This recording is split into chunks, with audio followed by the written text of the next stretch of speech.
하나님께서 우리를 부르셔서 이 시간에 우리가 함께 모였습니다. 하나님의 사랑과 은혜를 기억하기 때문에 우리가 함께 모였습니다. 이 시간 하나님을 우리가 찬양을 했고 또 하나님께 우리의 사정을 아뢰드렸습니다. 이 시간에 하나님의 말씀을 듣기를 원합니다. 하나님께서 우리가 알기를 원하시는 말씀을 주실 때 마음을 열고 받게 하시고 그를 통하여서 우리의 삶이 온전히 주의 뜻에 맞게 변화되게 하여 주옵소서. 예수님의 이름으로 기도합니다. 아멘. 우리 지난 9주 동안 우리 하나님의 속성에 대해서, 하나님이 어떤 분이신가에 대해서 같이 생각을 했습니다. 오늘은 이제 그 모든 것들을 정리하는 시간인데요. 그렇다고 우리가 살펴봤던 8가지 하나님의 속성을 복습하겠다는 뜻은 아니고, 하나님을 아는 사람들이 어떤 사람들인가를 어떤 사람들이 예를 들어서 같이 좀 생각을 해보겠습니다. 사도행전 16장에 나오는 두 사람인데요. 사도행전 16장 하면 바로 생각나는 사람이 있어야겠죠. 그렇죠? 사도행전 16장은 워낙 유명한 구절입니다. 바울과 실라 두 사람의 전도 여행 중에 일어났던 일입니다.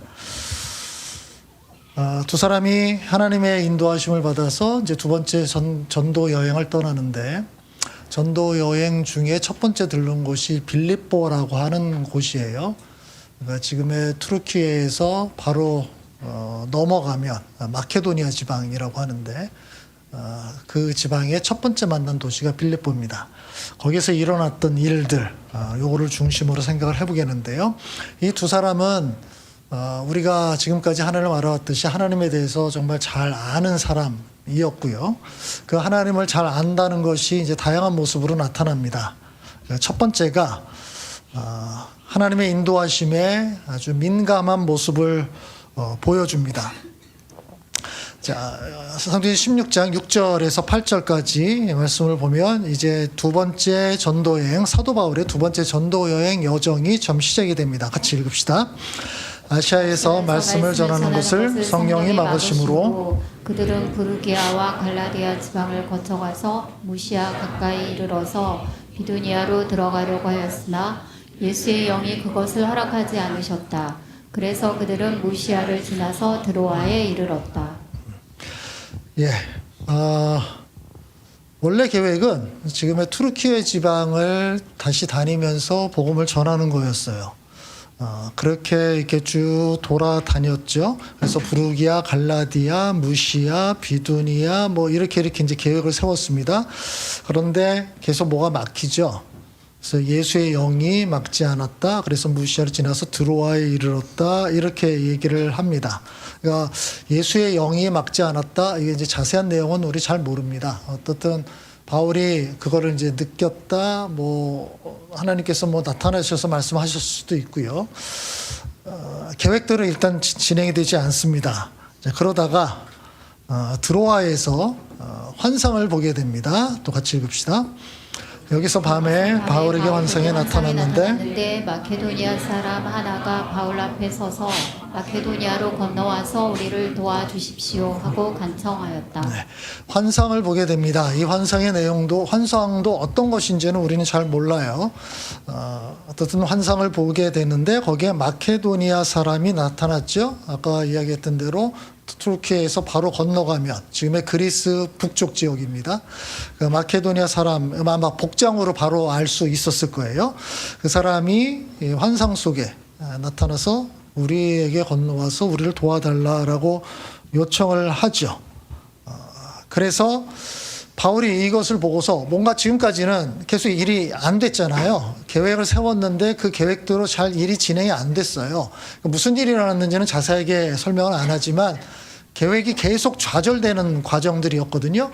그런 가운데서 이 환상을 보게 되면서 바울이 확신을 하게 됩니다. 또 같이 읽읍시다. 그 환상을 바울이 본 뒤에 우리는 곧 마케도니아로 건너가려고 하였다. 우리는 마케도니아 사람들에게 복음을 전하기 위하여 하나님께서 우리를 부르신 것이라고 확신하였기 때문이다. 우리는 드로아에서 배로 떠나서 사모드라게로 직행하여 이튿날 네아폴리로 갔고 거기에서 빌립보에 이르렀다. 예, 두 사람이, 바울과 실라 두 사람이 같이 의견을 나눴을 겁니다. 이게 도대체 무엇일까? 무슨 뜻일까? 그래서 결론을 내렸죠. 마케도니아로 건너가라는 뜻이구나. 이걸 이제 분별한 거예요. 그래서 계획을 제쳐두고, 지금 원래 계획이 뭐라 그랬죠? 지금 투르키예 지역을 다니면서 복음 전하는 거였어요. 이 계획을 제쳐두고 바다 건너 마케도니아 지방으로 넘어가기로 결정을 내렸습니다. 그래서 빌립보로 간 거예요. 자, 여기서 우리가 첫 번째 생각해야 될 것이 이것입니다. 바울은 상당히 계획적인 사람이에요. 바울의 사도행전에 나타난 바울의 모습이나 뒤에 나타난 바울 서신에 나타나는 모습을 보면 뭐라 그럴까요? MBTI로 보면 전형적인 TJ라고 볼 수 있습니다. 아주 계획적이고 모든 걸 철저하고 이론적으로 기반을 딱 닦은 다음에 뭔가를 해야 되는 사람이에요. 철저하게 준비하지 않으면 움직이지 않는 사람이에요.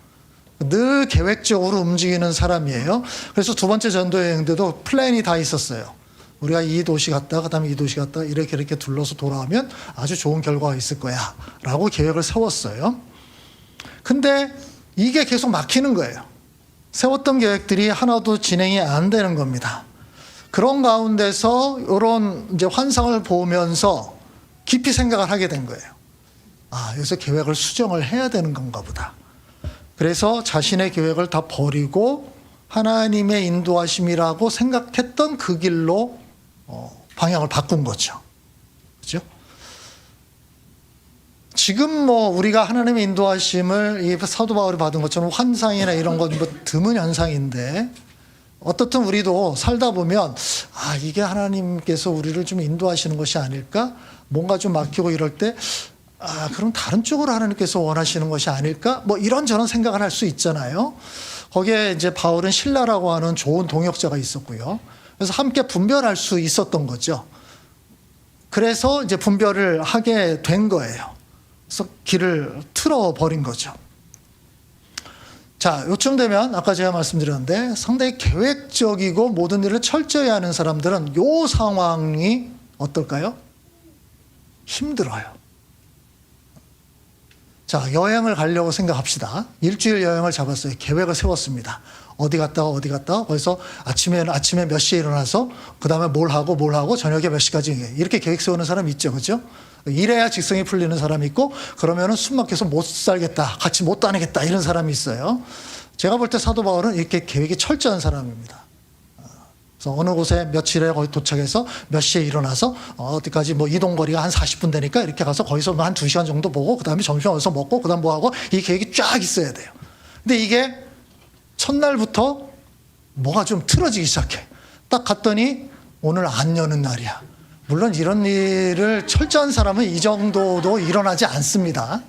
근데 안 여는 날이야. 여기서부터 이제 멘붕이 오기 시작하죠. 어떻게 되죠? 그 다음 이제 가려고 그러는데 갑자기 그 다음 이동해야 돼. 그러면 다른 장소로 가야 돼. 한 40분 정도 가야 되는데 어떤 사람이 갑자기 배가 아프대. 화장실을 가야 된대. 근데 10분, 15분이 지나서 안 나와. 처음 이 사람 이제 얼굴에 불그락 푸르락 이제 내색은 못하지만 이제 이렇게 되기 시작합니다. 벌써 일정이 지났어요. 15분 지체가 됐습니다. 그럼 그 다음에 옮겨가야 된다면 또 뭔가 해야 되는데 그래서 그 다음에 식당에 가야 되는데 거기가 유명한 식당이에요. 그 시간에 가야 줄을 안 서요. 15분 늦어지면 어떻게 되죠? 40분 줄을 섭니다. 자, 이러면 이제 이 사람에게서는 하루 일정이 망치는 거예요. 다른 사람들은 이럴 수도 있지 저럴 수도 있지 여행이 즐겁자고 하는 거 아니냐라고 생각할지 모르겠는데 이런 말을 들으면 더 스트레스 받아요. 그렇죠? 더 스트레스 받아. 그럼 그 스트레스 받는 걸 보면서 이 사람이 또 스트레스를 받아요. 지금 이거 생각을 해보세요. 바울은 굉장히 계획적인 사람이에요. 모든 걸 계획대로 움직여야 된다고 생각하는데 일이 지금 여기서 막히고 저기서 막히고 막 이렇게 되고 있는 상황이에요. 그런데 그런 상황에서 생각하는 거죠. 내 계획이 있지만 내 계획이 우선이 아닐 수 있겠구나. 이거를 빨리 생각한 거예요. 이거는 이제 성숙한 TJ라고 볼 수 있어요. 계획은 잘 세우지만 여지를 남겨두는 거예요. 이럴 수 있다. 근데 자기 본성에 반하는 겁니다, 이거. 이거 쉽지 않아요. 본성에 반해서 여지를 만드는 것 자체가 일단 스타일에 안 맞아요.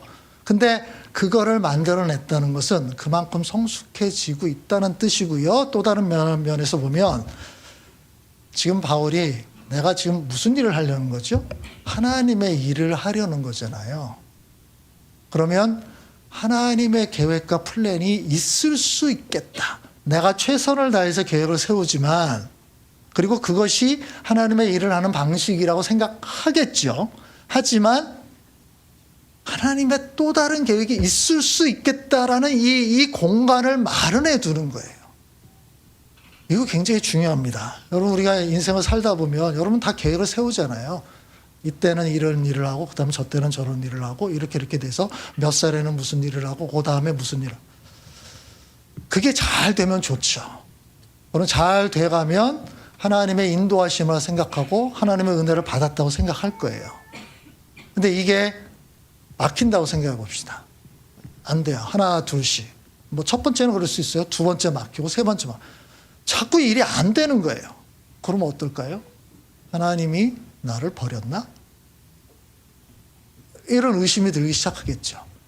자, 이 상황에서 하나님이 다른 계획이 있나? 이 생각이 드는 건 쉽지 않습니다. 하나님이 다른 계획이 있나? 내 계획을 세워서 진행하고 있는데 이게 계속 막혀요. 근데 이거를 하나님의 계획의 관점에서 보는 거 쉽지 않아요. 바울은 그렇게 생각한 거예요. 이거 하나님의 계획이 있는가를 생각을 했고 그 생각을 하니까 보여요. 이거는 하나님께서 이쪽으로 가라는 뜻이었구나라는 것을 알게 된 거예요. 그러니까 이 생각이 들지 않으면 아무리 하나님이 환상의 환상을 10번, 100번을 보여줘도 보지 못합니다. 깨닫지 못해요. 근데 하나님의 또 다른 계획이 있을 수 있구나라는 어떤 여지를 두어야 비로소 그것이 보이게 돼요. 제가 예전에 어떤 사람의 글을 읽은 적이 있었는데 이분이 이제 미국에 유학 가서 철학을 공부해서 박사학위를 땄습니다. 그리고 뭐 여러 군데 지원을 해서 미국의 어느 대학의 교수로 이제 임용을 받게 됐어요. 그래서 이제 미국에서는 어느 지역에다 다른 지역에서 제가 정확한 지역을 기억 못 하는데 가면 이제 자기 짐을 다 싣고 자동차로 스스로 이삿짐을 끌고 가거든요. 그래서 보통 몇 날 며칠을 이제 지나가게 되는데 가다 보면 이제 도시를 이제 들러가게 되겠죠. 그래서 지나가는 동안에 어느 도시를 들르게 된 거예요. 들렀는데 그 도시에서 우연히 한인들을 만난 거예요. 그러니까 이분이 요때 다녔을 때가 1990년대 초반이었던 걸로 기억하는데 그러니까 이때는 그런 중소도시 한인들이 이렇게 많지 않을 때였습니다. 근데 거기서 한인 여성분들을 보게 된 거예요. 그래서 이분들이 어떻게 이런 작은 도시에 있냐 알고 봤더니 그 지역에 미군 부대가 있어요. 근데 이 여성분들은 미군과 결혼해서 온 사람들이에요. 그러니까 그 미군들이 우리나라에 주둔하다가 우리나라 여성을 만나서 결혼해서 돌아가서 다시 역시 미군을 계속 주둔하는데 그 여자분들이에요. 그 여자분들이 제 기억이 정확하지만 600명 정도 그러니까 그 기지가 굉장히 큰 기지였던 거죠. 그러니까 주한 미군으로 복무하다가 갔던 사람들 이렇게 그러니까 그런 사람들 보기도 어떻게 이럴 수가 있냐. 나는 전혀 몰랐는데 여기에 이런 여성들이 이렇게 많은가. 그래서 이제 그 사람들과 이제 이야기를 나누고 이렇게 보는데 이야기를 들으면서 이 사람이 마음이 너무 아픈 거예요. 그러니까 글쎄요, 우리 여러분 상상이 될지 모르겠는데 그 당시에 미군과 결혼해서 미국으로 갔다. 일단 삶이 갑자기 떠나온 거잖아요. 어떻든 사랑해서 결혼해서 갔지만. 근데 작은 도시다.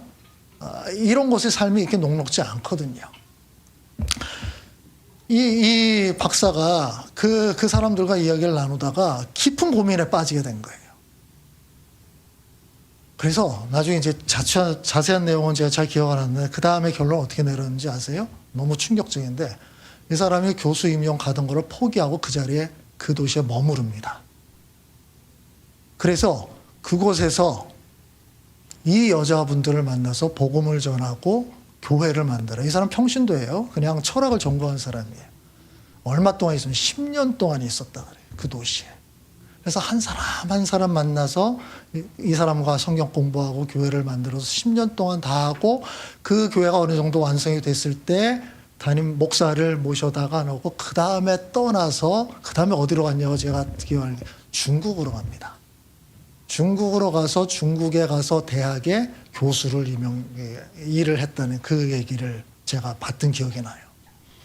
제가 자세한 내용은 잘 모르겠는데 제가 이 말씀을 준비하다가 이 사람이 생각이 난 거예요. 자기 계획이 있어요. 그렇죠? 열심히 공부를 했어요. 박사학위를 받았어요. 원래 목표는 교수가 되는 거였습니다. 그 목표를 열심히 공부한 거예요. 목표 이뤘어요. 교수 임용을 받았습니다.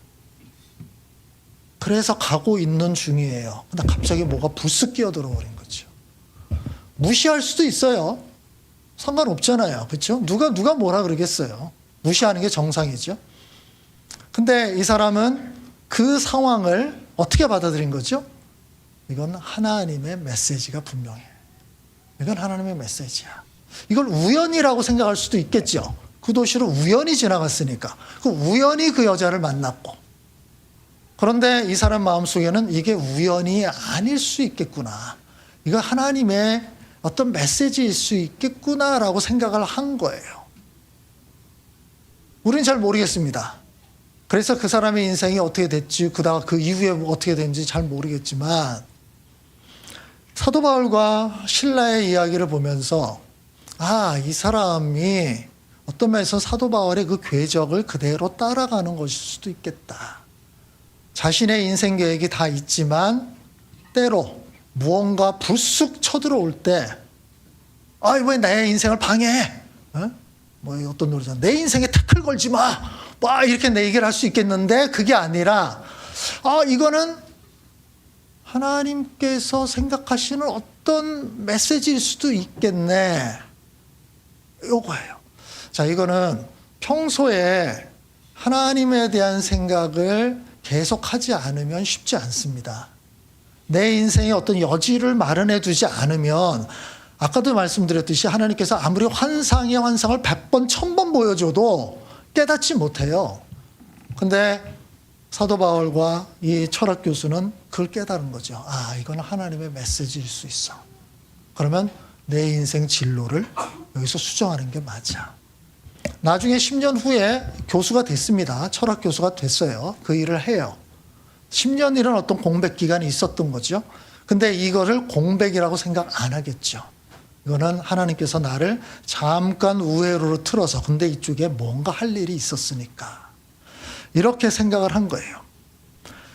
하나님을 아는 사람의 첫 번째 특징이 이런 것입니다. 내 인생에 있어서 하나님의 인도하심이라는 거에 대해서 민감한 거죠.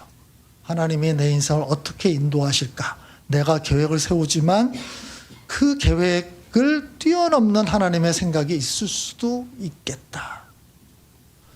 자, 두 번째입니다. 두 번째 하나님을 아는 사람은 하나님이 진정한 신이라는 확신을 가지고 있는 사람입니다.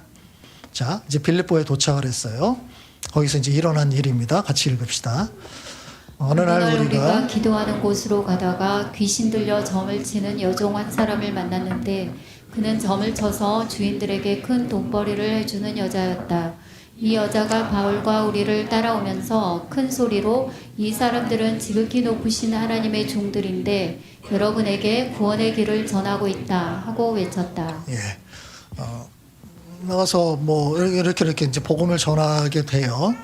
근데 거기에 어떤 여종이라 그래서 주인이 있고 종인데 이제 점을 치는 사람이에요. 그래서 큰 돈벌이를 했으니까 아마 용하다고 소문이 났겠죠. 이 여자한테 가면 도움을 많이 받는다. 근데 이 여자가 바울과 신라를 따라다니는 거예요. 와, 역시 영의 세계는 서로 통하는 거죠. 통한 거예요. 간파를 한 겁니다. 이 사람들은 지극히 높으신 하나님의 종들인데 여러분 구원해. 어이구, 이거 복음의 메시지를 점쟁이가 전하고 있어요. 이거 어떻게 좋은 일입니까? 안 좋은 일입니까? 예? 점쟁이한테 갔더니 하나님 잘 믿으세요. 이 말 듣고 오는 거예요. 내 인생에 앞으로 어떻게 하는 게 좋겠어요? 하나님 말씀대로 하세요. 그럼 어떻게 복채 잘 내고 오시나요? 사람들에게 그냥 막 전하고 있는 겁니다. 근데 바울이 생각할 때 이거는 아니다.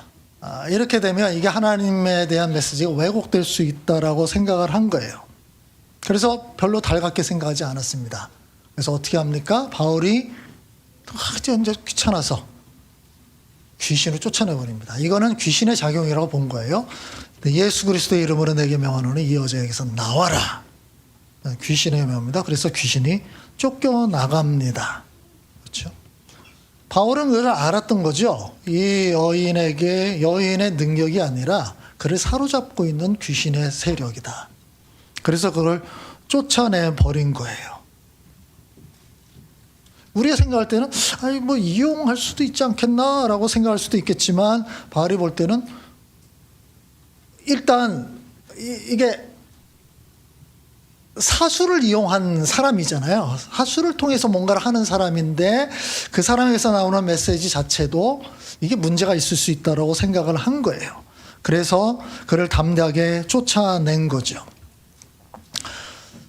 바울의 입장에서는 지금 여기서 이 여자를 보고서 귀신을 쫓아낼 수 있었다라는 것은 바울이 생각할 때 그 여자가 섬기고 있는 귀신보다 하나님이 당연히 더 크신 분이다라는 확신이 있었기 때문이겠죠. 그 확신이 없었다면 이런 대결 자체를 잘 하려고 안 하겠죠. 피하겠죠. 도망가겠죠. 그런데 그런 마음이 있었던 거예요. 여러분이 요즘은 이제 잘 못 보겠는데 제가 어릴 때만 해도 동네에서 굿을 종종 했습니다. 서울에서도 굿을 했어요. 지방에서는 훨씬 더 흔했고요. 그래서 무당을 데려다가 뭐 여러 가지 굿, 요즘은 영화에서나 볼 수 있죠, 그렇죠? 뭐 파미오나 이런 영화 같은데 보면 나오는 그 굿을 예전에는 우리나라 전역에서 아주 흔하게 했었거든요. 근데 제가 여러 번 말씀드리지만 그 굿을 제대로 하는 그 무당들은 제대로입니다. 가짜가 아니란 뜻이에요. 진짜라고 볼 수밖에 없는 무당들이 있어요. 물론 사이비들 훨씬 더 많아요. 어디나 다 마찬가지인데 사이비들 훨씬 많은데 그 중에 찐 무당이 있어요. 진짜. 제가 들은 얘기인데요. 제가 그 전도사님에게 들었던 얘기예요. 어릴 때. 그래서 무당이 이제 구슬하는 거예요. 그 궁금하잖아요. 그래서 구경을 간 거예요. 구경을 이렇게 갔더니 또 뭐 도대체 뭘 하나 했더니 갑자기 무당이 막 하다가 멈춘 겁니다. 막 뭐 북치고 장구치고 막 하다가 딱 멈춘 거예요. 그러면서 불청객이 찾아왔다고. 그 사람 때문에 이거 못하겠다고. 영과 영은 서로 통하는 부분이 있었던 거죠. 그래서 이제 나중에 이제 그분이 또 뭐 여러 가지 이제 에피소드가 있어요. 그러니까 그분은 이런 쪽에서 영으로 상당히가 뭐라 그럴까 깊은 사람이었거든요. 나중에 이제 귀신 쫓아내는 일들, 병 고치는 이런 쪽에 또 은사가 있는 분이었어요. 그러니까 저희는 그냥 구경하려고 갔는데 무당이 못하겠다고 못하겠다는 거예요. 근데 이런 이야기들은 제가 여러 번 들었습니다. 여러 사람들에게 있어서. 한번 여러분의 믿음을 테스트해 보려면 한번 가보시든가. 굿하는 현장에 갔는데 아무런 일이 안 일어나고 굿을 잘 하더라. 두 가지 가능성이 있어요. 그쪽이 가짜든가 여러분이 가짜든가. 그렇죠? 진짜와 진짜가 만나면 불꽃이 튈 수밖에 없다는 거예요. 튀는 거예요. 지금 상황 그런 상황이에요. 그런데 바울은 되게 이제 진짜로 진짜 무당이 이렇게 하면 무섭습니다, 좀. 그렇지 않겠어요? 무서워요. 이게 만만치 않습니다. 그런데 사도 바울의 입장에서는 뭐가 무서운데? 하나님이 더 위대하신 분인데. 이것들은 다 가짜인데 뭐. 그렇죠? 여러분 폐가 같은 데 갈 때 귀신 나올 거면 무서웠고 뭐 이런 거 하지 않아요? 시골에 이렇게 놀러 갔는데 깜깜한 밤에 뭔가 화장실에 밖에 있어? 가면은 뭔가 귀신이 나와서 빨간 휴지 줄까 파란 휴지 줄까 막 얘기를 할 것 같아요. 막 겁나는데 그래서 못 가나요? 귀신. 그때 어떻게 한다고요? 믿습니다 하고 가는 거죠. 내 안에 하나님께서 계신다는데 요즘은 뭐 귀신이 무서운 게 사람이 더 무섭기도 해요. 근데 예전에만 해도 그런 일들이 종종 있었거든요. 바울은 이런 측면에서 분명히 알고 있었던 거죠. 하나님이 세상의 어떤 신보다 더 위대하다는 거예요. 근데 요즘은 이런 식의 무당, 이런 어떤 초자연적인 것이 직접 나타나는 방식으로 우리를 유혹하거나 우리를 제압하지 않습니다. 요즘은 어떻게 하죠? 사탄이 교묘한 방식으로, 즉 양의 탈을 쓰고 나타나는 방식으로 우리를 유혹하는 거예요. 이게 에베소서 6장에서 얘기했던 부분이에요. 통치자들, 권세자들, 어두운 세계 지배자들, 하늘에 있는 악한 영들, 그것이 분명히 있어요. 근데 그들이 지금 우리 앞에 불쑥 딱 나타나지 않아요. 별로 효과가 없다는 걸 알고 있거든요. 그래서 가장해서 나타나죠.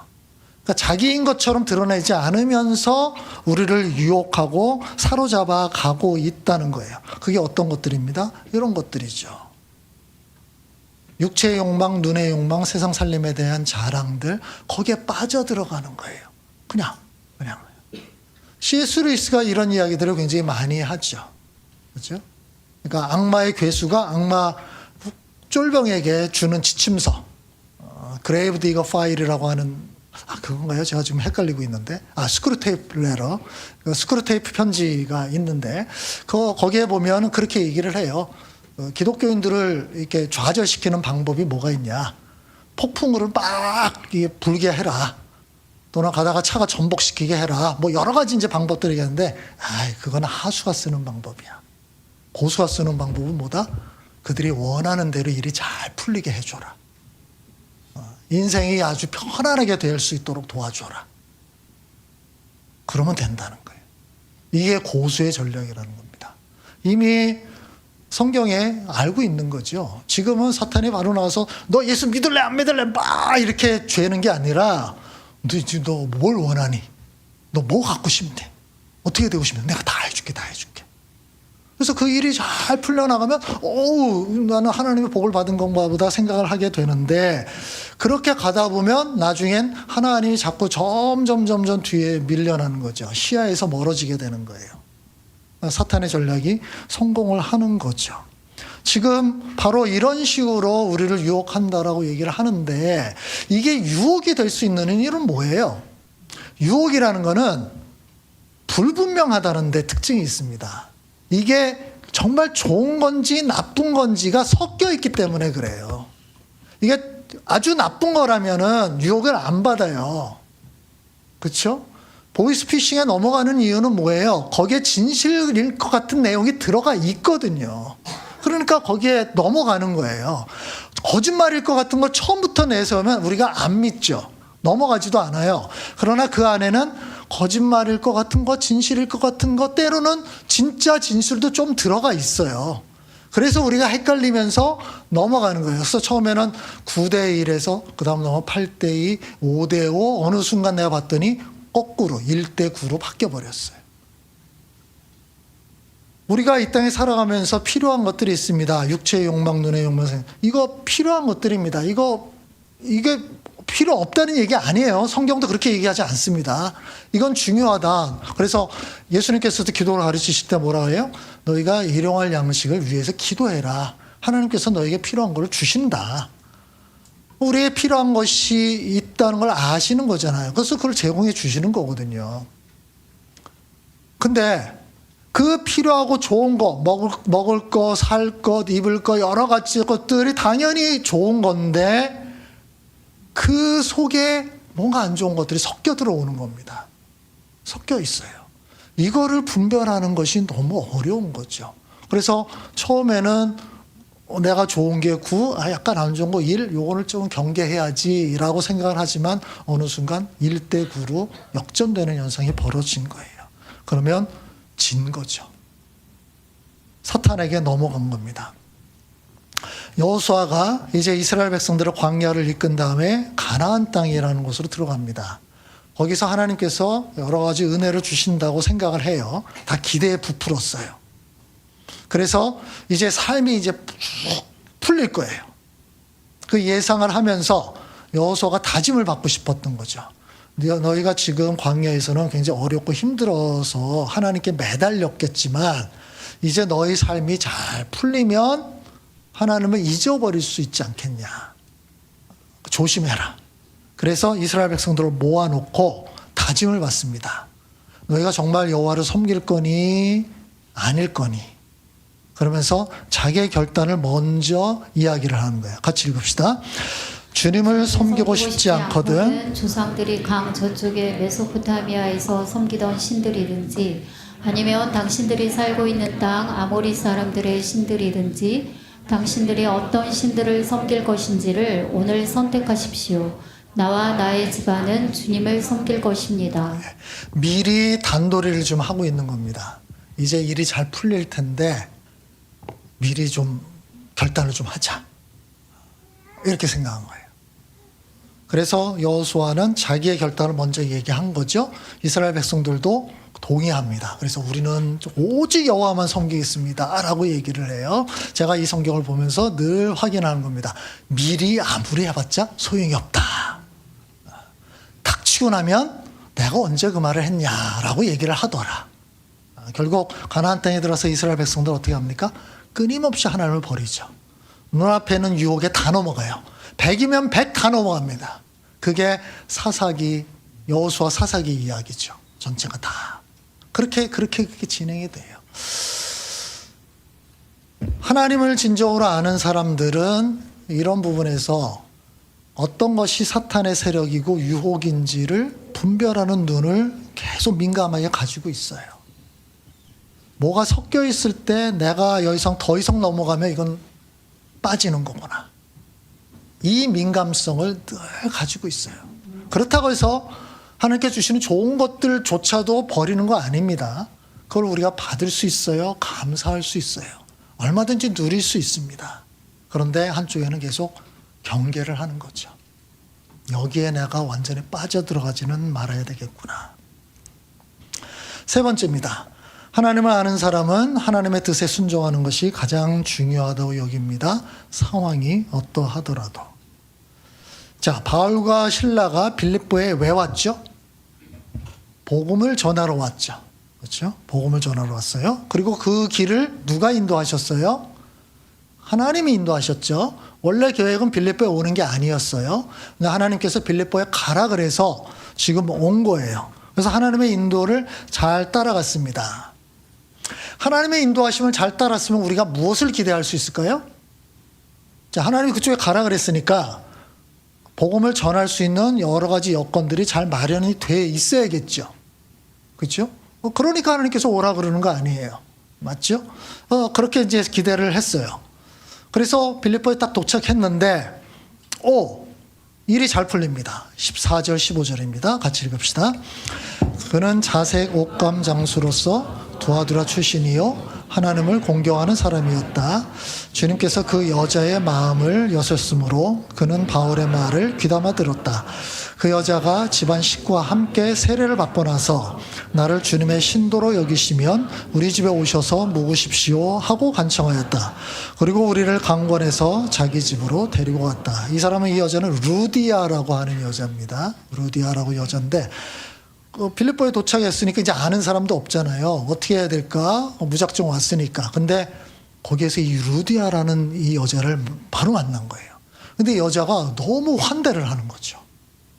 일단 복음을 전하는데 복음을 그냥 받아들여요. 그래서 그것뿐만이 아니라 머물 곳을 마련해 줘요. 굉장히 환대하는 여인이었던 거죠. 그래서 강권해서 바울은 나 이럴 줄 알았어요. 갑시다. 막 이렇게 뻔뻔한 사람이 아니었던 거예요. 우리 그러니까 저 어떻게 이게 신세를 줄 수 있나요? 뭐 초면인데 뭐 이렇게 했겠죠. 그런데 루디아는 그런 소리 말라고 여기 이제 강권회사라는 겁니다. 그냥 데리고 자기 집으로 데려갑니다. 아마 여기서 자세 옥감장수 뭐 이렇게 있었으니까 집안이 그래도 뭐 경제적으로 괜찮은 거였던 걸로 보여요. 그래서 자기 집안에 머물게 합니다. 와, 하나님이 빌립보를 보낸 이유가 있었던 거죠. 하나님이 모든 것을 준비해 두셨다. 아마 가면서 할렐루야 하나님을 찬양해라. 하나님께서 이 계획이 있었구나. 이래서 나를 이쪽으로 가라는 거였구나. 이렇게 생각을 했겠죠. 그렇죠? 이제 빌립보서의 일은 잘 풀릴 거다. 가는 곳마다 복음을 전하며 사람들이 다 믿으면서 이곳에 이제 교회를 쉽게 생길 수 있겠다라고 생각을 했을 거예요. 그런데 무슨 일이 벌어진 겁니까? 아까도 봤던 이 말씀입니다. 또 같이 읽읍시다. 어느 날 우리가 기도하는 곳으로 가다가 귀신 들려 점을 치는 여종 한 사람을 만났는데 그는 점을 쳐서 주인들에게 큰 돈벌이를 주는 여자였다. 이 여자가 바울과 우리를 따라오면서 큰 소리로 이 사람들은 지극히 높으신 하나님의 종들인데 여러분에게 구원의 길을 전하고 있다 하고 외쳤다. 그 여자가 여러 날을 두고 이렇게 하므로 바울이 귀찮게 여기고 돌아서서 그 귀신에게 내가 예수 그리스도의 이름으로 내게 명하니 이 여자에게서 나오라 하고 말하니 바로 그 순간에 귀신이 나왔다. 예, 이것도 하나님의 능력을 보여준 사건이죠. 그렇죠? 와, 이건 이미 이제 빌립보는 끝난 겁니다. 예수 그리스도의 이름으로 귀신까지 쫓아냈어요. 여러 사람들이 보고 있었을 거잖아요. 따라다니는 사람들이 있었고 또 그 여인 때문에 모여있는 사람도 있었고, 그런데 이 여인을 완전히 제압해버렸잖아요. 그 빌립보에 있는 사람들은 이 여인이 섬기고 있는 귀신이 최고라고 생각했을 거예요. 그런데 그 귀신을 제압을 했으니까 이제는 끝난 거죠. 누가 진짜 신인지 알겠냐? 여호와가 진짜 신이다. 자, 이 순간에도 우리는 하나님의 인도하심이 이거였구나 라고 생각할 거예요. 하나님께서 길을 여셨구나. 근데 그 다음에 일어난 일은 무엇입니까? 이야기가 좀 길지만, 자, 이것도 같이 읽읍시다. 그 여자의 주인들은 자기들의 돈벌이 희망이 끊어진 것을 보고 바울과 실라를 붙잡아서 광장으로 관원들에게로 끌고 갔다. 그리고 그들을 치안관들 앞에 세워놓고서 이 사람들은 유대 사람들인데 우리 도시를 소란하게 하고 있습니다. 이 사람들은 로마 시민인 우리로서는 받아들일 수도 없고 실천할 수도 없는 부당한 풍속을 선전하고 있습니다 하고 말하였다. 무리가 그들을 공격하는 데에 합세하였다. 그러자 치안관들은 바울과 실라의 옷을 찢어 벗기고 그들을 매로 치라고 명령하였다. 그래서 이 명령을 받은 부하들이 그들에게 매질을 많이 한 뒤에 감옥에 가두고 간수에게 그들을 단단히 지키라고 명령하였다. 간수는 이런 명령을 받고 그들을 깊은 감방에 가두고서 그들의 발에 착고를 단단히 채웠다. 이건 도대체 무슨 일이에요? 왜 이런 일이 벌어지죠? 일이 잘 풀리고 있었습니다. 하나님의 능력도 보여줬어요. 이제 탄탄대로가 열릴 것 같은 순간인데 갑자기 상황이 역전이 되어버립니다. 이 모든 하나님의 증거를 무시하는 사람들이 나타난 거예요. 그 여종의 주인이 나타났고요. 그 빌립보의 관원들이 나타나서 바울과 실라를 사로잡고 그냥 때려버립니다. 이방인이라고 생각했던 거죠. 자기는 로마, 그 당시 이제 로마 사람이 최고였으니까. 근데 어디서 보도 못한 놈들이 나타나서 뭐 이상한 소리를 해대고 있고 우리의 영업 방해. 그렇죠? 그래서 때리고 바로 감옥에 집어넣은 거예요. 이건 도대체 무슨 일이죠? 자, 우리 다시 영적으로 생각해 봅시다. 하나님께서 가라 그래서 왔어요. 하나님께서 하라는 일을 지금 하고 있는 겁니다. 그리고 일이 순조롭게 풀렸어요. 그러면 그 다음에도 계속 잘 풀려가야지요. 하나님이 가라 그랬는데, 이 일을 하라 그랬는데. 근데 결과로 돌아온 거는 매를 실컷 두들겨 맞고 차가운 감옥 속에 던져지는 거예요. 이게 얼마나 허무한 일이에요. 하나님의 일을 하겠다고 나섰는데 이런 결과가 오면 누가 도대체 하나님의 일을 하겠다고 할 거냐는 거예요. 바울과 실라의 심정이 어땠을까? 처음에는 황당했을 겁니다. 이게 도대체 뭐지? 왜 이런 일이 벌어지지? 그러면서 좀 생각해보면 이게 뭐야? 하나님께서 가라고 해서 왔는데 그러면 일이 완전히 잘 풀리는 것과 아니면 최소한 이런 일은 일어나지 말아야 되는 거 아니냐 그런 생각이 들지 않았을 거예요. 아니면 애초에 빌립보로 오지 않았으면 그들의 익숙한 지역이 투르키예 지역이었거든요. 그곳에 그냥 있었으면 되는데 왜 이쪽 유럽대로를 건너와서 이 고생을 하게 됐냐. 여러 생각이 들었을 거예요. 몸은 욱신신 아프지, 피 막 흐르지, 감옥에 들어가야지. 옛날 감옥은 얼마나 황당했겠습니까? 그러니까 이게 자괴감이 들었을 거고, 이게 도대체 뭐지? 그럼 우리가 하나님의 음성을 잘못 분별한 건가? 그 생각도 들지 않겠어요? 빌립보로 오지 말았어야 되나? 이게 너무 일이 좀 엉겨버렸으니까. 이게 당연한 반응입니다. 그런데 바울과 실라가 어떻게 합니까? 감옥에서 기도하고 찬양을 해요. 정신이 나간 거예요, 지금. 아마 주변 사람들이 들으면서 쟤들 하도 맞아서 이게 이제 고장 났을 거다. 그게 정상이지 않겠어요? 감옥에서 누가 기도하고 찬양을 해요? 근데 그냥 들어온 게 아니라 두들겨 맞고서 엄청 두들겨 맞고서 지금 들어왔는데 거기서 기도하고 찬양하고 있는 거예요. 예전 기도는 거의 소리내서 하는 기도였거든요. 지금처럼 묵상 기도의 관습이 아니라 예전 사람들은 늘 구술, 그래서 책을 읽을 때도 소리내어 읽고요. 기도할 때도 다 소리내서 기도를 했습니다. 그러니까 바울과 실라 두 사람이 이제 합심해서 기도를 막 하는 거죠. 누가 듣든 말든 상관 안 해요. 기도하다가 찬양하다가 그러니까 함께 예배하고 있는 거예요. 둘이서. 왜 이렇게 하죠? 단 한 가지입니다. 이들은 이 모든 상황을 하나님이 주관하고 있다는 믿음을 가지고 있었어요. 상황을 통제하시는 분은 하나님이다라고 생각을 했습니다. 이게 중요한 게 뭐냐면 우리는 일이 잘 풀리는 상황은 하나님의 컨트롤 안에 있고 일이 안 풀리는 거는 하나님의 컨트롤 밖에 있다고 생각을 해요. 그건 내 생각이에요. 그죠? 내 관점에서만 보는 거예요. 내 관점에서 볼 때 일이 잘 풀려야 하나님이 컨트롤하고 있는 거야. 근데 일이 잘 안 풀리면 이건 하나님이 어디 떠났나? 하나님의 손을 벗어난 건가? 이렇게 생각. 왜 그렇게 생각을 하죠? 그런 면에서 바울은 하나님은 세상의 모든 걸 컨트롤하시는 분이야. 상황이 좋든 안 좋든 일이 내 뜻대로 잘 풀리든 그렇지 않든 그 모든 것들은 하나님의 그 통제 안에 있는 거야 라고 생각을 한 거예요. 그러면 그 관점에서 볼 때 인생은 이렇게 돌고 도는 것일 수 있는 거예요. 내가 경험하는 일들은 좋은 일도 있을 수 있고 또 좀 안 좋은 일도 있을 수 있는 거예요. 내가 생각할 때 잘 풀릴 것 같을 때도 있고 잘 안 풀릴 때도 있을 수 있는 거예요. 그건 내 관점인 거죠. 그러나 전체적으로 위에서 조망해 볼 때는 이게 어떤 일들의 과정일 수도 있는 거예요. 그렇죠? 우리가 항상 어떤 일 할 때 늘 전진만 하냐면 꼭 그렇지 않죠. 때로는 후퇴를 할 때도 있잖아요.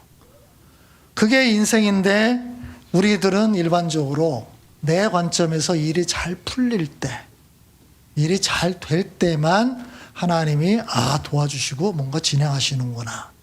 내 일이 잘 안 풀릴 때는 자꾸 하나님을 배제해 버린다는 거예요.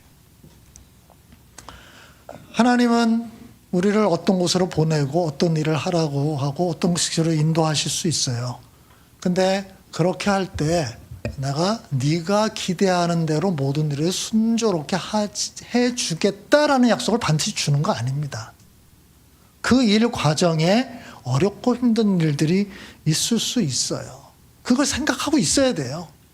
예상하고 있어야 돼요. 그 예상을 하지 않으면 그냥 어려운 일이 있을 때 바로 포기하고 뒤돌아섭니다. 그렇죠? 여러분 결혼하고 요즘 이제 결혼한 친구들 결혼하고 나서 어떻게 두 사람이 행복하게 영원히 잘 살 거다. 그런가요? 아무 일 없이 그래서 어떤 뭐 부부들이 막 티격태격 싸우는 거 보면서 어떻게 살아가는 사람들이 싸워? 어떻게 그럴 수가 있어? 저 사람들은 사랑하지 않는 게 분명할 거야. 그럼 이제 그 얘기를 들었던 결혼 생활 10년 차 이상의 부부들은 뭐라 그럴까요? 아직 인생을 모르는구나 생각하겠죠. 자, 처음에 결혼 생활에 대해서 이런 좋은 생각을 갖는 건 맞습니다. 그건 기대예요. 기대라고 해서 모든 일들이 내 기대대로 풀리는 것. 근데 그게 항상 좋은 것도 아닐 수도 있어요. 그렇지 않죠. 가다 보면. 근데 내가 결혼 생활은 이런 기대를 가지고 있고 반드시 그래야 돼라고 생각하면 그렇지 않은 일이 벌어질 때 견디지를 못해요. 쉽게 결혼 생활은 파탄 나버립니다. 이게 기대 자체가 잘못됐기 때문에 그래요. 그 기대를 처음부터 조정을 정확히 해놔야 돼요. 그래야 좋은 일이 있을 수도 있고 안 좋은 일이 있을 수도 있고 둘이 행복할 수도 있고 둘이 티격태격 될 수도 있고 그럴 수도 있어요. 그 다음에 뭐 아이들이 우리를 행복하게 부모를 만들어줄 수도 있고 아이들 때문에 고생할 수도 있고 뭐 이런 일, 그 가능성들을 늘 생각해 놔야 원래 결혼 생활은, 가정 생활은 이런 것들이 같이 있는 거구나 생각해야 이거를 파탄 내지 않는 거예요. 근데 한쪽만 생각하면 그거는 그냥 파탄 난다고 생각하는 거죠. 그래서 쉽게 그냥 끝내버리는 거예요. 요즘 점점 그런 생각들 너무 많은 것 같아요. 너무 장밋빛 환상만 갖고 있는 거예요. 우리 인생에 대해서도 마찬가지고요. 어떤 일들에 대해서도 늘 마찬가지인 것 같아요. 저는 교회에 대해서도 마찬가지라 봐요. 교회에 여러 사람들이 모여 있잖아요. 그럼 교회에서 늘 좋은 일만 일어납니까? 안 그래요. 그렇게 생각하시면 안 돼요. 세상에 아무리 멋있는 교회라 할지라도 그 교회에 내가 원하는 대로 모든 일이 다 진행되지 않습니다. 나를 괴롭게 하는 사람이 있어요. 내가 함께 있기가 불편한 사람들이 있어요. 세상에 그렇게 없는 곳이 어디가 있을까요? 근데 그런 것 때문에 우리가 쉽게 나는 이곳에 더 이상 있을 수 없어 라고 한다면 도대체 갈 데가 어디가 있어요? 없어요. 이거는 교회에 대한 잘못된 환상이에요. 그런 환상을 가지면 안 되는 거예요. 처음부터 길게 생각을 해야 됩니다. 이런 거 저런 것들이 섞여 있는 거야 라는 거예요. 그래서 정말 하나님을 진정으로 따르는 사람은 이런 거예요. 그 사명을 내가 감당하는데 어떤 일을 하나님께서 하라고 이렇게 할 때 어떤 일들 때문에 내가 포기하지 않는 거. 안 좋은 일이 벌어졌다 그래서 이건 하나님이 떠났구나. 하나님의 인도하심이 아니구나. 이건 내가 길을 잘못 들었네. 그래서 거기서 쉽게 떨어져서 빌립보에서 바솔과 바울이 이제 돌아가야지. 이런 결정을 쉽게 내리지 않는다는 거예요. 자, 마지막 하나님 아는 사람은 어떤 상황에서 해야 할 일을 감당하는 사람입니다. 자, 아까 얘기했죠. 그들이 이렇게 찬양하고 놀아요. 근데 어떤 일이 벌어집니까? 하나님께서 놀라운 일을 벌여요. 지진이 일어나요. 감옥이 터지는 흔들려요. 문이 열리고 죄수의 수갑과 잡고 다 풀려요. 그 감옥 안에 있는 모든 사람들의 놀라운 일이 벌어진 거죠. 구원의 길이 열렸습니다. 자, 하나님께서 역시 모든 것을 통제하시는 분이라는 게 확인이 됐어요. 이제 바울과 실라는 살아날 수 있습니다. 자, 이렇게 묻지도 않고 따지지도 않고 두들겨 맞고 감옥에 들어왔으면 그 다음날 무슨 일이 벌어질지 이게 공포 속에 있지 않겠어요? 그 다음에 이들이 재판도 제대로 하지 않고 죽여버릴 수도 있잖아요. 그런데 이런 일이 벌어졌어요. 이거는 구원의 길이구나. 이제 나갈 수가 있겠구나 라고 생각을 할 수 있겠죠. 하나님의 은혜니까요. 너무나 분명하잖아요. 근데 바울과 실라는 어떻게 합니까? 감옥을 나가지 않아요. 시간이 얼마 흘렀는지 모르겠는데 그냥 가만히 있어요. 그냥 가만히 있어요. 그때 이들을 지키던 간수가 있었죠. 자고 있었어요. 뭐 어디나 다 뭐 이런 옛날엔 다 이렇잖아요. 근데 어디다 잠을 깼어요. 근데 감옥 문이 다 열렸어요. 뭐 난리 났어요. 이거는 큰일 났구나. 이건 내 책임이구나. 그래서 자결을 하러 갑니다. 근데 바울이 소리를 지죠. 스스로 몸을 해치 마십시오. 우리는 여기 그대로 있다. 이 소리를 듣고 이제 간수가 깜짝 놀란 거죠. 그리고 바울과 실라 앞에 가서 엎드립니다. 그러고 나서 어떤 일이 벌어지죠? 그래서 그 간수가 너무 신기하니까 도망가야 되는데 그냥 있으니까 이게 도대체 무슨 일입니까? 그래서 여기 그 주 예수를 믿으시오 그대로 하면 그대와 그대의 집안이 구원을. 우리 성경에서 가장 유명한 구절이 여기서 나오잖아요. 그래서 그의 집에 가서 상처를 씻고 해서 그 모든 가족이 예수 그리스도를 믿고 구원을 받게 됩니다.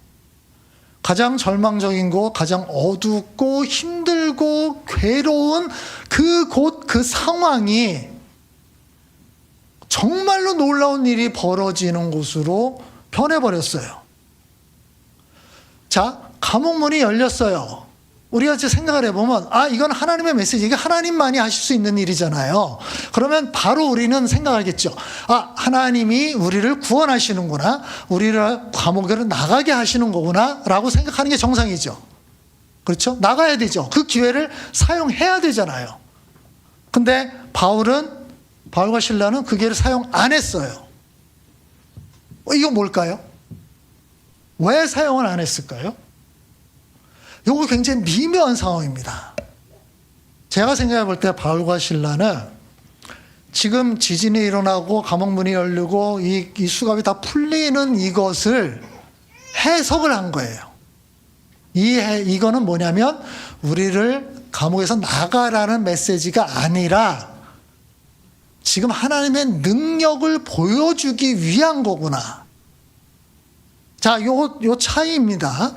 능력을 보여준 건 맞아요. 그래서 감옥에 빠져나가는 것이 있을 수 있는데 바울과 실라는 그게 아니라 이곳에서 하나님의 능력을 보여주는 거구나. 그러면 그 하나님의 능력을 해석하는 일이 필요해요.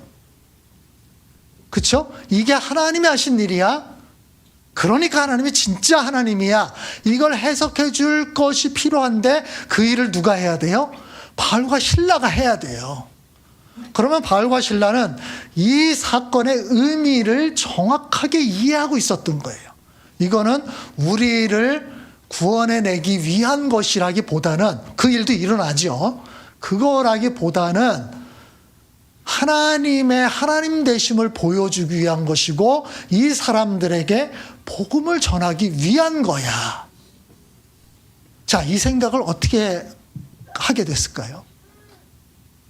바울은 자기 삶의 사명과 목적을, 내가 빌립보에 온 이유를 잊지 않고 있는 거예요. 나는 이 일을 하러 여기 온 거야. 내가 살려고 온 거 아니야. 내가 편하려고 여기 온 거 아니잖아?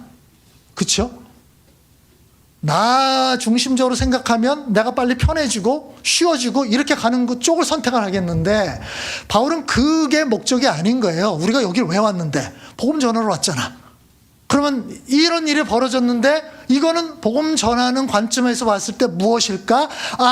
복음을 전하려는 어떤 수단이 될 수 있겠구나. 놀라운 생각입니다. 그래서 모든 일이 확 열렸는 것 같은데도 그 길로 가지 않고 기다립니다. 그래서 그 기다린 결과가 뭐예요? 이 한 사람을 죽일 징에 살렸잖아요. 자결하려고 하는데 살렸죠.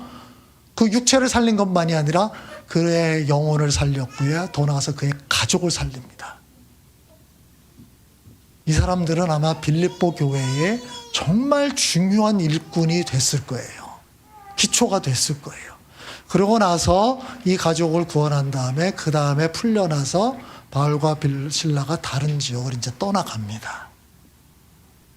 기초를 형성해 놓은 거예요. 하나님을 아는 사람들은 이런 거죠. 내게 일어나는 일들을 하나님의 관점에서 보고 해석하려는 생각을 계속해요. 그게 좋은 일도 있을 수 있고요. 안 좋은 일도 있을 수 있어요. 상관없어요. 안 좋은 일이 벌어져요. 힘든 일이 벌어져요. 이런 일이 왜 벌어지지?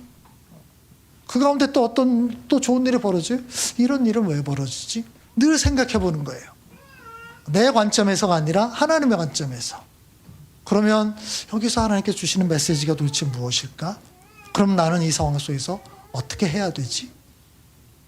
어떨 때는 불평이 생길 수도 있고 불만이 생길 수도 있고 하소연이 나올 수도 있고 한숨이 터져 나올 수도 있어요.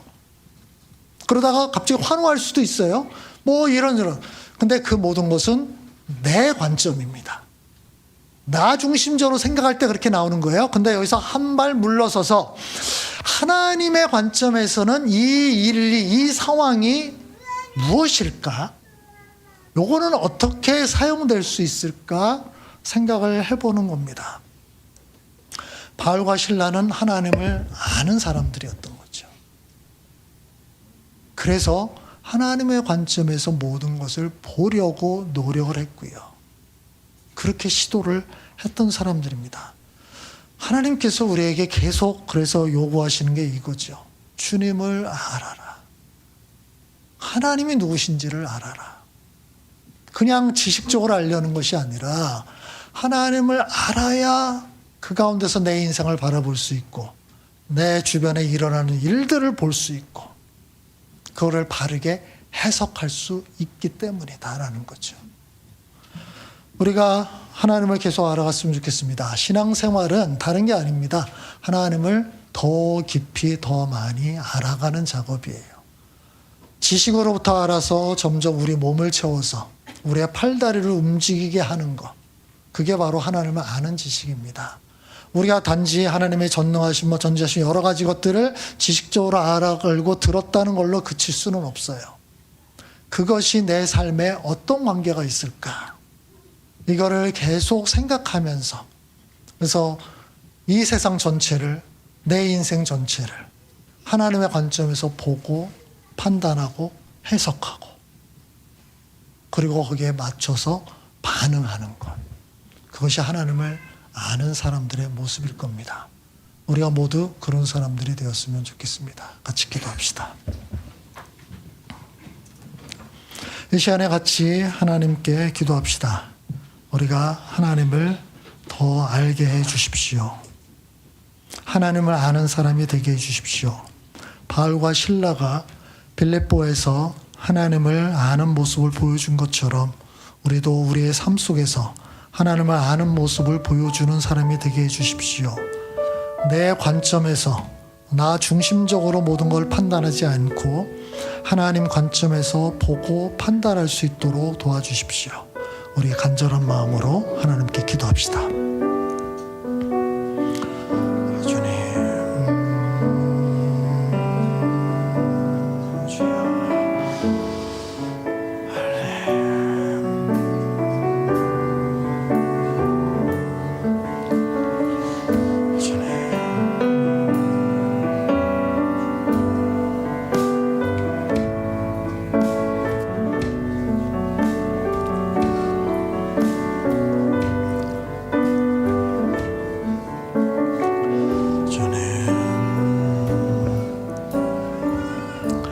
하나님, 우리가 하나님을 더 깊이 알아가기를 원합니다.